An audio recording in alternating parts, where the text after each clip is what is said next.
Sumber karisma diawali lewat personal meaning. Semakin kuat personamu, semakin kamu mudah untuk meraih simpati dari followermu. Jangan jadi orang cair. Orang cair itu sering kejebak dengan kecairannya sendiri.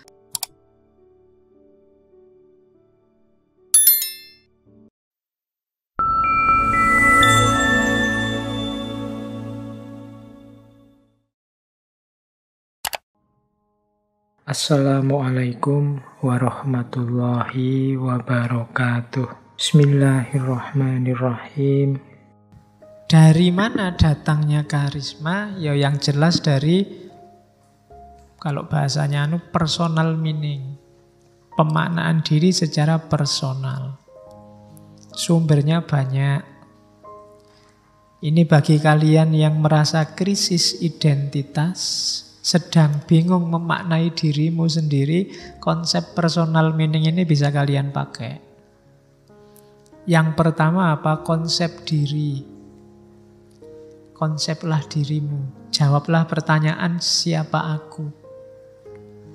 Awalnya dari situ. Kalau kamu bisa membangun personal meaning, nanti naik level ke sosok karismatik itu mudah. Tapi kalau tidak ada personal meaning, kamu tidak akan nyampe ke level karismatik. Makanya biasanya tokoh-tokoh karismatik itu diawali dari uzlah, diawali dari merenung, meditasi, refleksi. Untuk apa? Membangun personal meaning, dia sendiri harus membangun jati dirinya dulu.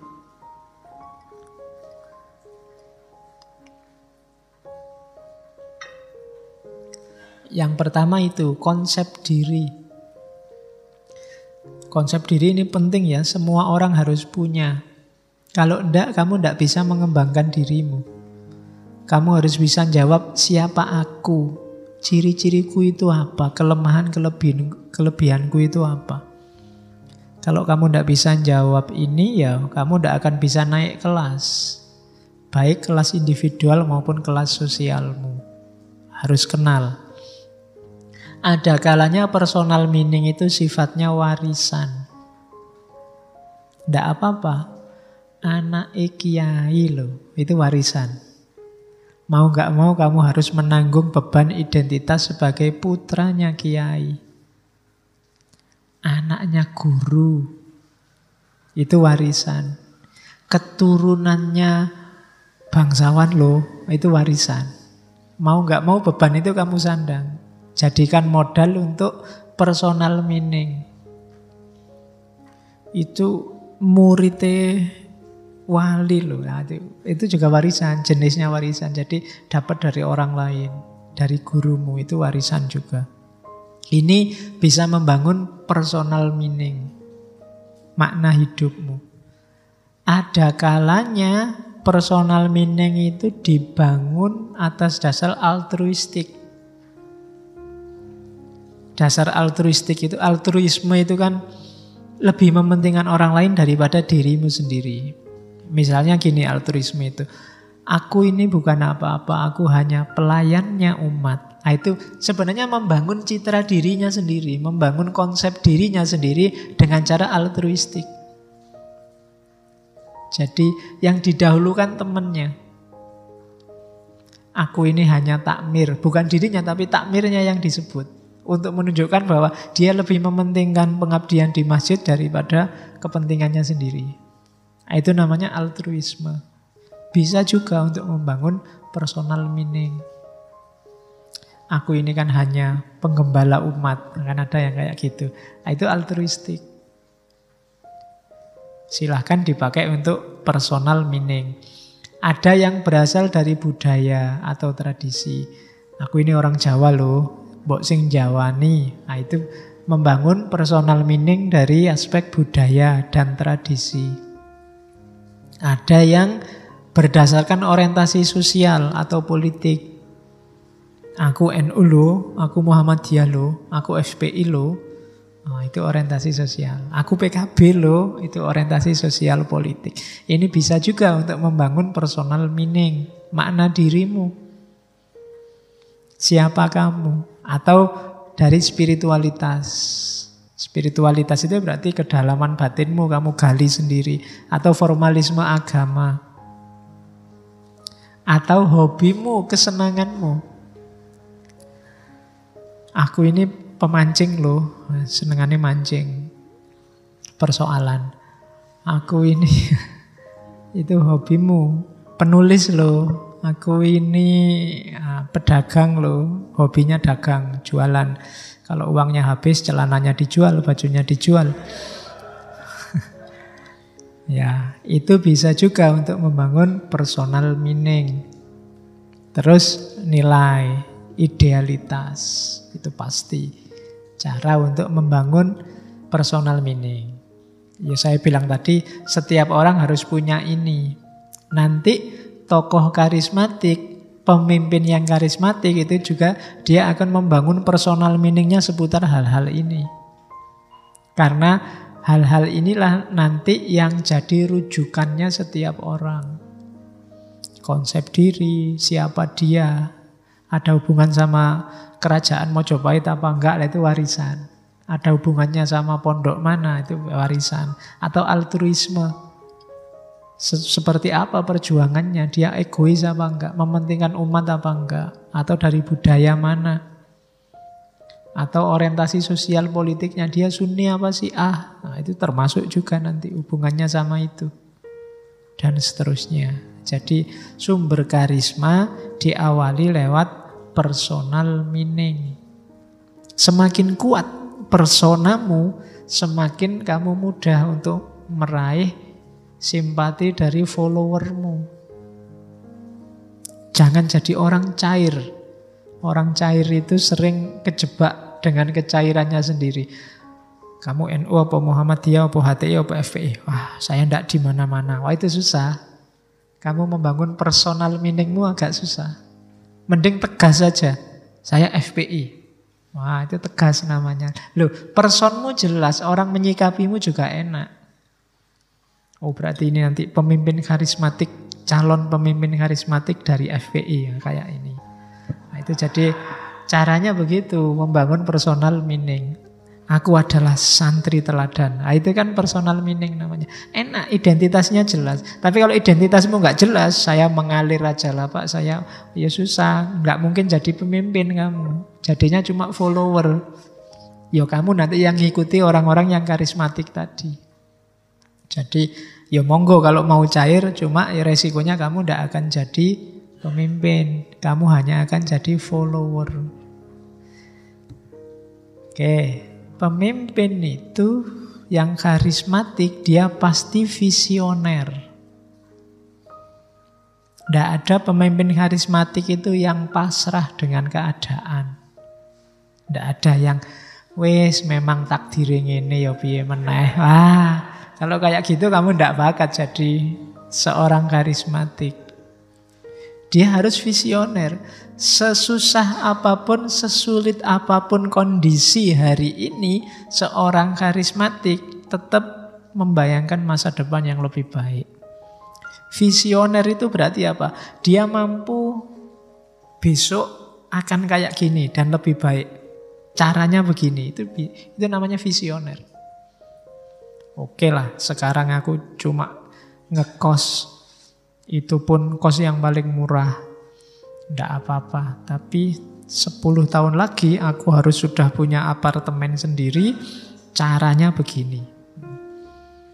Ya mungkin dengan usaha apalah, buka-buka toko Cino pakai apa gitu.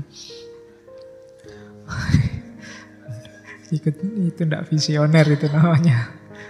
Jadi kemampuan untuk mengubah situasi, membayangkan 3 tahun lagi harus sudah lulus S2 ini, kemudian nyari beasiswa S3, nggak usah lama-lama S3 setahun setengah aja. Terus, loh ya kan namanya visioner. Caranya biar cepet gampang, gini aja lah, disertasinya digini-giniin, nanti itu namanya visioner. Jadi setahun setengah beres, selesai. Setelah itu baru ke luar negeri. Nah, jadi TKI. Iya kan Yang penting sudah dokter tuh ya. TKI kalau sudah dokter mungkin kan posisinya beda. Oke, terus. Nah, seorang karismatik itu orientasinya masa depan. Jadi mikirnya selalu ke depan, tidak mikir ke belakang. Terus seorang yang karismatik dia bisa membedakan apa adanya dengan yang seharusnya. Realnya begini tapi seharusnya begini. Nah, itu pinter orang-orang semacam ini. Jadi kenapa dia punya idealisme? Orang yang tidak bisa membedakan sesuatu apa adanya dan sesuatu yang seharusnya, itu dia kejebak dua hal paling tidak. Yang pertama, pasrah total, atau idealisme yang tidak terkontrol. Misalnya, idealisme yang tidak terkontrol itu, kamu kuliahnya di Usuluddin, jurusan tafsir, tapi cita-citanya, saya pengen jadi dokter, Pak. Itu kan tidak nyambung. Nggak lihat realitas hari ini. Dari kuliah tafsir ya jadi mufasir. Kalau jadi dokter terlalu jauh, jadi dukun masih mungkin. Loh, ya kan itu namanya punya visi tapi realistis, sambungkan sama kondisi kekinian hari ini. Jangan terlalu jauh, nanti susah. Jadi presiden masih mungkin. Mungkin kamu masuk partai yang besar, terus kawinlah sama anaknya ketua partai, sopo ngerti, terus disuruh gantiin, dan besok nyalon presiden. Nah itu masih bisa. Jalannya masih ada, tapi kalau urus jurusan tafsir pengen jadi dokter ya susah memang. Ya mungkin bisa kerja di rumah sakit tapi bukan dokter. Ya bagian dungane yang sudah meninggal itu. Terus yang keempat, ya, dan ya visioner itu punya orientasi masa depan tidak dalam konotasi cita-cita ngawur, tapi dalam konotasi naik kelas, mengubah dari kondisi sulit hari ini dengan kondisi penuh harapan di masa depan. Itu namanya visioner. Dan punya rencana, dia punya strategi. Jadi orang yang visioner ini salah satu cirinya seorang karismatik. Kamu juga masing-masing harus punya strategi loh ya. Sekarang saya kuliah semester sekian, 2-3 tahun lagi semester sekian, 7 tahun lagi DO. Tuh. Lo ya diantisipasi. Ya dirancang sing tenanan masa depanmu. Kalau kamu sampai DO berarti kamu tidak visioner, tidak bisa ngitung jalan ke depannya sampai kapan. Oke, ciri yang kedua, seorang karismatik itu percaya diri dan berani mengambil resiko. Tidak ada pemimpin karismatik kok ragu-ragu. Lia Eden itu mantep loh, luar biasa kalau ceramah. Di Mas Taat itu sebelum pegang polisi itu coba dengerin kalau dia ngomong mantep. Sampai profesor aja bisa ketipu. Itu percaya diri yang luar biasa. Tidak sembarangan bisa begitu. Saya pernah baca Lia Eden itu ngajak pengikutnya melakukan ritual membersihkan diri. Caranya apa? Semua rambut harus dicukur. Tidak cuma kumis, tidak cuma ini. Termasuk rambut-rambut di lengan, ya apalagi yang itu harus bersih. Jadi gundul-ndul pokoknya. Semuanya dari atas sampai bawah. Tidak laki-laki, tidak perempuan. Harus begitu. Itu ritual membersihkan dirinya. Dan itu followernya percaya. Saya tidak tahu, mungkin ada nggak ritual ngecek sudah gundul bener apa enggaknya. Apa ya percaya wae lah, yang penting wis gundul kabeh. Jadi ada ritual kayak gitu. Itu kan susah loh bisa nyuruh orang kayak gitu kalau dia sendiri nggak percaya dirinya sendiri. Kalau imamnya ragu-ragu ya nggak mungkin. Jamaahnya yakin. Jadi cirinya begitu. Ya dulu ada orang yang ngaku Imam Mahdi di Mekah. Salah satu Mahdi Sunni. Saya punya banyak tulisan tentang klaim-klaim Mahdi yang dari Sunni. Ada orang namanya Muhammad bin Abdullah Al-Qahtani. Dia yakin dirinya Imam Mahdi karena ada hadis yang bilang bahwa besok akan datang Imam Mahdi, namanya adalah namaku, nama ayahnya juga nama ayahku. Dia namanya Muhammad bin Abdullah, cuma dari suku Qahtan. Dan dia ngaku Imam Mahdi, punya saudara ipar namanya Juhaiman al-Utaibi. Ini dia bisa, dua orang ini dan pengikutnya sekitar 500-an orang yang menganggap dia Imam Mahdi, menaklukkan Masjidil Haram. Jadi satu ketika dia dan pengikutnya menyerbu Masjidil Haram, subuh-subuh dia sama pengikutnya masuk masjid sambil bawa senjata. Terus diserbu masjid itu, dikuasai. Semua jamaah masjid, ratusan orang yang ada di dalam itu dipaksa untuk membaiat si Al-Qahtani ini. Kalau nggak mau dibunuh. Sekitar 2 mingguan lebih, saya lupa tahun 79 apa 80, Masjidil Haram itu dikuasai oleh mereka. Ratusan yang tewas dibantai di dalam masjid.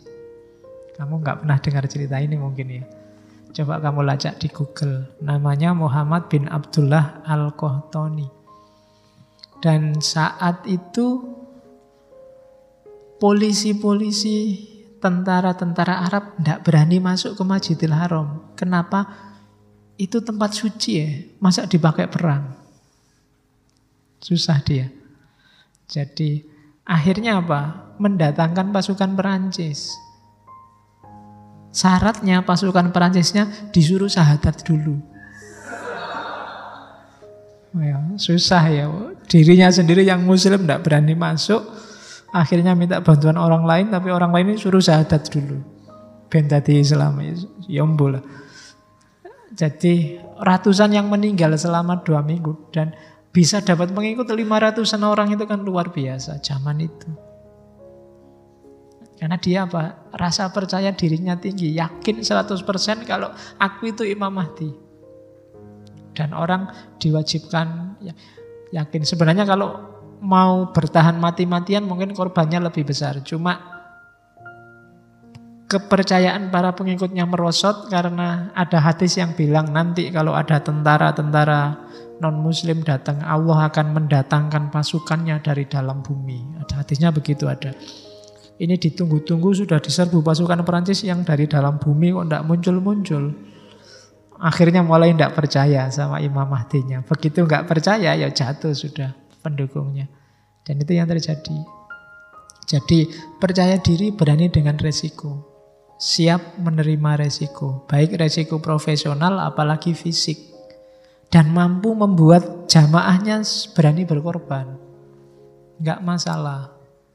Yang penting demi si pemimpin yang karismatik ini. Dulu Indonesia punya Soekarno. Kalau dia berteriak revolusi, mengobarkan semangat, semua pejuang berani mati sudah. Jadi mendorong pengikutnya berani mengambil resiko. Dan ya pinter nyari strategi. Ibnu Tumat itu strateginya dia menjiplak sejarahnya Nabi. Nanti sahabatnya dibagi 2, ada muhajirin, ada ansor. Nanti dia melakukan hijrah. Pokoknya dia mengfotokopi jalan hidupnya Nabi. Ini bikin jamaahnya makin percaya, wah ini memang Imam Mahdi beneran ini. Ceritanya persis kayak Nabi. Karena memang dia sengaja memfotokopi gayanya Nabi. Mulai nama sahabatnya, gerakannya. Yang tidak ditiru cuma istrinya. Ya, mungkin seandainya total beliau punya istri 9 kayak Nabi, mungkin ya tambah yakin mungkin loh ya pengikutnya. Jadi itu yang cirinya seorang karismatik, percaya diri dan berani mengambil resiko. Hasilnya apa? Relasional. Jadi kekuatannya si karismatik, si Imam Mahdi ini ya pada pengikutnya. Ini namanya apa? Kekuatan relasional. Kekuatan ketika dia dihubungkan dengan pengikutnya. Kalau pengikutnya sudah nggak percaya lagi ya selesai dia. Jadi Pengikutnya itu kagum, percaya, setia, menerima tanpa bertanya, mengafiliasikan diri, mengidentifikasi diri, akulah pengikutmu yang sejati, dan sayang. Apa sayang bahasanya? Terjemahnya sayang, maksudnya cinta. Cinta itu kan sudah nggak peduli kiri kanan. Nggak peduli harus mundur dari MUI, nggak peduli harus dimarahi orang se-Indonesia, dikritiki. Yang penting imamku ini yang benar. Itu namanya relational power. Dan kekuatan si imam ini ya dari para pengikutnya ini sebenarnya. Sejago-jagonya Pangeran Diponegoro, kalau nggak ada pengikutnya yang mau perang, ya nggak jadi perang. Jadi kekuatannya justru dari para pengikutnya. Setelah sebelumnya pengikutnya ini dibuat terpesona. Itu namanya relational power. Oke. Ya, kalau di Mesir ada juga Mahdi Sunni namanya Sukri Mustafa. Dia ini sempalannya Ikhwanul Muslimin. Dia bikin gerakan namanya gerakan takfir wal hijrah. Jadi gerakan takfir wal hijrah ini gerakan yang intinya semua yang di luar dirinya kafir, kecuali yang meyakini kemahdian si Sukri Mustafa ini. Tapi mengakui kemahdian Sukri Mustafa tapi tidak mau hijrah ke tempatnya Sukri Mustafa juga tetap dianggap kafir. Jadi takfir wal hijrah. Sukri Mustafa ini awalnya sarjana pertanian, tapi jadi Imam Mahdi. Jadi khas. Kadang-kadang ada yang unik-unik seperti itu. Nanti dia jamaahnya diwajibkan gaya hidup, gaya mikir harus sama kayak Nabi dan para sahabat. Sekolah haram. Nabi dan para sahabat nggak pernah sekolah. Iya, sekolah diharamkan. Jadi berarti kamu sekolah itu bid'ah sebenarnya. Nggak boleh. Katanya Sukri Mustafa begitu. Dan ilmu macam-macam itu nggak ada gunanya. Ilmu itu cukup tauhid sama fikih dasar sudah. Ditambah ilmu macam-macam itu nambah kacau, nambah ruwet. Sudah ngerti itu ya sudah, wis menikmati hidup. Kayak zaman para nabi dan para sahabat. Dia hidup di gunung-gunung. Tapi terus sebenarnya pengikutnya banyak. Cuma karena menyendiri, uzlah, ada beberapa keluarga yang merasa keluarganya hilang. Itu yang bikin pemerintah turun tangan. Ada beberapa yang kemudian sadar turun gunung dan dibunuhi. Jadi yang semula anggotanya kok balik lagi ke keluarganya, dibantai oleh Sukri Mustafa dan kawan-kawan. Di situ mulai dia berhadapan sama pemerintah Mesir. Sampai dia nanti menculik ulama besar Mesir, Muhammad Hussein Al-Zahabi, dan sukses membunuh ya. Dan berhasil membunuh Muhammad Hussein Al-Zahabi, dan dari situ terus pemerintah Mesir marah dan dilakukan pembasmian, dia ditangkap dan dieksekusi. Itu juga senjatanya klaim kemahdian, karismatik. Dan kekuatannya lagi-lagi ada di pasukannya, anak buahnya. Kekuatannya namanya kekuatan relasional. Oke, ya kayak kita ini kan ngaji ini kekuatannya namanya relational power. Aku sendirian nggak ada gunanya. Maksud aku ngomong dewe ning kene kaya wong edan. Ya, kalian juga nggak ada saya juga nggak ada gunanya. Kamu nongkrong di situ ngapain? Takmiri juga mesti nggak mau bikinin teh. Ini namanya apa? Kekuatan kita ini namanya kekuatan relasional. Nggak mungkin kita kuat sendirian, sukses sendirian, harus bareng-bareng. Nah, di dunia sosiologi namanya relational power. Terus, nah, ciri paling menonjol dari karisma itu namanya breakthrough. Breakthrough itu terobosan. Situasi sumpek, krisis, dialah yang bisa nyari terobosan. Dialah yang bisa nyari jalan keluar. Inilah nanti yang bikin dia dicintai oleh pengikutnya. Sudah sumpek, utang banyak, bertumpuk-tumpuk, bayarnya gimana, ada terobosan baru, penggandaan uang. Yo, kan terus seneng orang. Wah, ini luar. Disuruh ngapain aja mau, ndak masalah asal uangnya jadi banyak.